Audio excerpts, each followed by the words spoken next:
നിങ്ങൾക്ക് ഈഗിൾ ഫൈറ്റിനെ കുറിച്ച് അറിയാമോ? ഭൂമിയിലെ ഭൂരിഭാഗം പോരാട്ടങ്ങളും എൻ്റെ പ്രദേശം എൻ്റെ ഭക്ഷണം എന്നുള്ള അവകാശത്തിനായാണ്. വിങ് സ്ലാപ്പ് അറ്റാക്ക്, ചിറകുകൾ അതിവേഗത്തിൽ അടിച്ചുകൊണ്ട് എതിരാളിയുടെ ബാലൻസ് തകർക്കുന്ന രീതിയിലുള്ള അറ്റാക്കാണിത്. കൊക്കുകൊണ്ട് തല, കഴുത്ത് എന്നീ ഭാഗങ്ങളിലായി കൂടുതൽ ആക്രമിച്ചുകൊണ്ട് ശത്രുവിനെ കീഴ്പ്പെടുത്തുന്ന രീതിയാണിത്.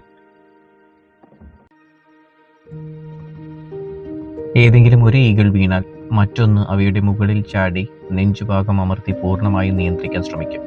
പിൻഡ് ഡൗൺ ടാക്ടിക്സ് എന്നാണ് ഇതിന് പറയുന്നത്.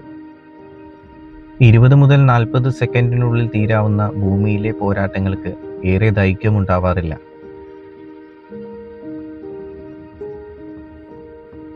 പലപ്പോഴും ഭക്ഷണത്തിനായി നടത്തുന്ന ഇതുപോലുള്ള ഈഗിൾ ഫൈറ്റ് ഏറ്റവും ക്രൂരമായിട്ടുള്ള അവസ്ഥയിലേക്ക് വരെ പോകാറുണ്ട്.